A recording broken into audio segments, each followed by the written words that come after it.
We all good to go. Hello, I'm Styleboy and welcome to my world. Yes, I'm wearing Ariana Grande merch because it's cute, okay? In today's video, I did like a video, I think the day I filmed this is like 3 weeks it says, and it was me talking about like my insecurities, and I talked about my autism, and that went really well actually. I've never done videos about my autism, but I haven't done one in a while, and also a lot of you guys, I don't know why, but a lot of people don't want to know about it, and I was just like, damn. I think the first person who kind of like from that video said that they wanted like a full-blown video was Raheem. So Raheem, you technically are inspiring this. Yes, you were. So I just wanted to sit down to a video talking about my autism, explaining about it, explaining the good and the bad, and explaining how it affects me because I get that question a lot. So I just really wanted to just sit down and chill and just chat about it. And let me give you some disclaimers though. Firstly, this is gonna be a very chatty video, so I mean enjoy it. Secondly, I might not be the best knowing about everything, so just have patience with me. And thirdly, just enjoy it, okay? Like, please do. Subscribe if you haven't already, and like the video if you want more, comment down below. You know all that gist. Yeah, you know. You sitting there watching this, you know what to do. Oh, that was really sassy out the middle of nowhere. Wow. Without further ado, I think we shall start, so let us begin. I feel like I should start off with just talking about it. So, autism is just a whole topic of its own. I'm going to talk about mine specifically, and the one that I have is Asperger Syndrome. If you did also not know, Asperger Syndrome is high-functioning autism. If you did not know, well, there's a lot of if you don't know. Autism is on the spectrum, so you got low-functioning, middle-functioning, and high-functioning. I'm going to talk about like my kind of autism today because when I was trying to refilm this, and I kept on talking about like low-functioning and all of that, like I didn't know what to say. So, I feel like the best thing to do is talk about mine. So, Asperger Syndrome, I think it was discovered by someone whose name was Asperger's as a surname, which explains why the first name. And I think it was like consolidated or like became a thing in the 1980s. Also, fun fact of the day, 700,000 people in the UK have autism. And that's more than 1 in 100. Yet, what I find hilarious is that we never get represented at all. Why? Why? Sorry, I love the zoom. For me, basically, I looked up the wiki definition. It said Asperger Syndrome is a type of, it's talked about it being a disorder, and it talks about how it's to do with communication and social interaction, as well as following things in patterns, which, oh boy, we do that a lot. So, let me explain to you how it affects me. One of the big things that, oh my god, it does massively, is obsessions. So basically, especially growing up and now, when we get an obsession, we kind of get like hooked onto it. So an obsession, like, you know how we all get like addicted to something and we all want to do something. So for example, like majority of like when you were younger, it was like your favorite TV show, like SpongeBob, let's just say. Or it was like, I don't know, Hannah Montana. Like between those, I would be obsessed with it, which led me to have an obsession. It wasn't like crazy or erratic or anything. It just was that I was particularly obsessed with it and I would know everything about it. From the moment it was like created, who was this, all these like facts about it, I would know. And you become so fascinated by it that you just want to know everything about it. And that's like something magical. But the problem with that is that it's always constantly in your mind. So you obviously want to talk about it 24/7. But it's quite hard because not everyone else does. So it's like a kind of middle ground. That's something that's particular. Second thing is about changes. Some changes, not all changes. When I was younger, it was massive. So changes were like it was kind of like mixed, but it was much more like harder for me to deal with changes when I was younger versus like now. I was talking to my mom about this because I love my mom and she's raised me with autism, and she talks about when I was younger, something that would be put in place was a routine. And obviously we all have a routine at the end of the day, and it's obviously growing up, and autistic people love routines because it's pattern, and patterns are very linear, so you know what's gonna happen every day. Oh, see, that's another thing where like, a lot of autistic people, me kind of like loves patterns and loves like to plan stuff, or like when stuff is planned it puts us at ease versus like this spontaneous or just panic. Like sometimes we just don't know what to do. So when I was younger, my mom used to kind of like sometimes mess up the routine sometimes. So for example, let's just say I went swimming every Wednesday. She'd be like, actually we're going swimming on Sunday, swimming are cancelled. I mean, obviously like it would maybe put me a bit of uncomfort, but like I would deal with it. And it was like a really clever way for me to deal with change. Because I was like, obviously some changes like don't really affect me at all. So like for example, if a substitute teacher came in secondary school to take over a class, like I wouldn't be bothered. I'd be like, okay. But when it came to stuff more like my career path,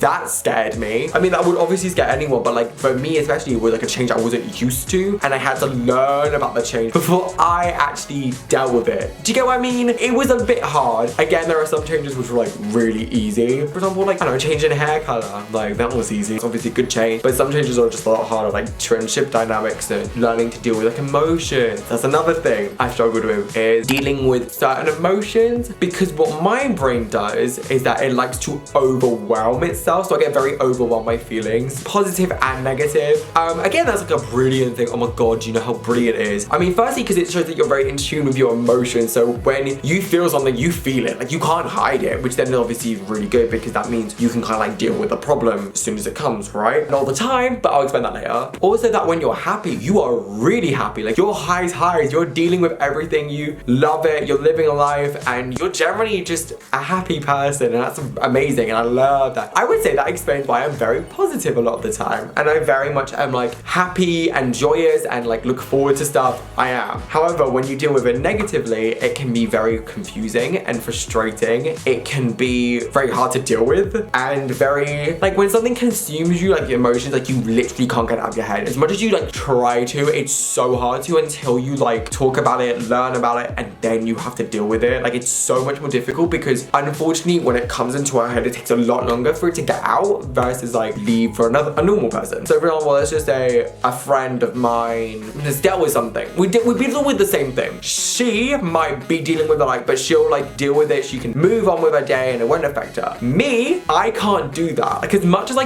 love to, it's so hard for me to. Like, it might creep up in the middle of the day, and then I can't stop thinking about it, and then I'm overwhelmed with that emotion. Whatever emotion that situation came from, I would feel it intensely, and I have to talk about it. That's one of the things I have to do, is just talk about it. I can't not talk about it, and I can't leave it.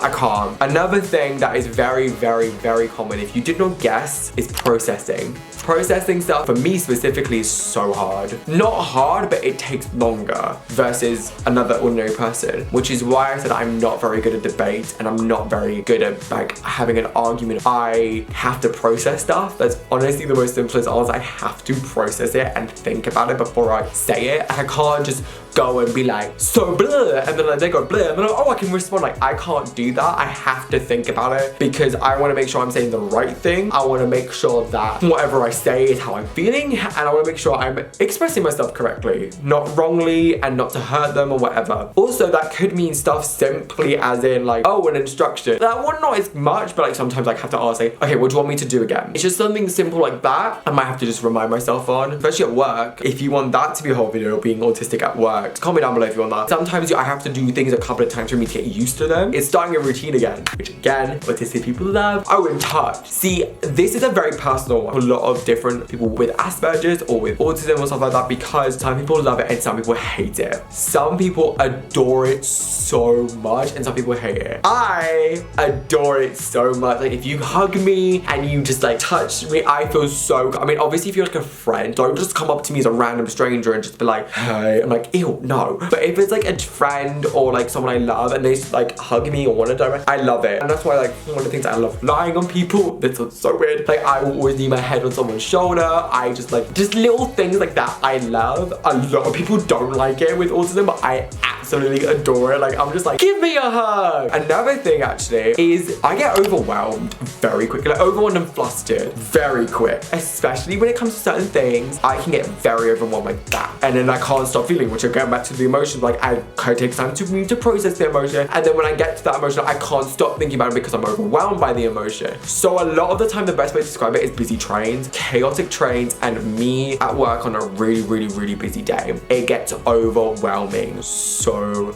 much. Oh my god, it's so overwhelming, and I can't stop thinking. I'm just overwhelmed. Obviously, there's like ways I deal with it that a lot of people don't deal with it the same way, but like that's whatever. Like that's the way I deal with it. It just gets a lot. Like I can't describe it. It's like no matter what you do, even if it gets empty, once that overwhelming is that, it doesn't leave, it doesn't go. And the last thing about was senses. So this explains why the touch thing, like a lot of people don't like it, a lot of people do. We have very sensitive senses, which is a brilliant way and annoying. So for us, each person gets it affected differently, but we have senses that are like way higher or way lower than others that get affected. So when I was younger, it was sound. If it was too noisy, especially when it came to assemblies, I would cry and I'd leave. Which now looking back, because I never liked assemblies, I was like, Mwah. But back then it was not nice to cry all the time. But also that like assemblies were really noisy and no one considered my feeling. So like mine was noise, which then is weird because again, concerts. But then again, I've grown up and I've learned to deal with certain noises. So noises, touch is actually okay. Like, I love touching stuff, which again explains like why I love things. Smells, most of the time no, but the only exception I had is the smell of McDonald's, and I still have this to this day. I hate the smell of McDonald's. I can't stand it. There's something about it that just makes me feel so uncomfortable. Like I used to say I have a fear, now I just say it's a massive discomfort. And if we're going back to noise, one of the little things I got really irritated as a child was the sound of crisps. I hated the sound of crisps, or chips if you're American. I hated them so much. I still feel so uncomfortable if someone eats it. If I'm in a good mood, then it's like kind of less, and obviously if I'm in a bad mood, it's like higher. I hate it.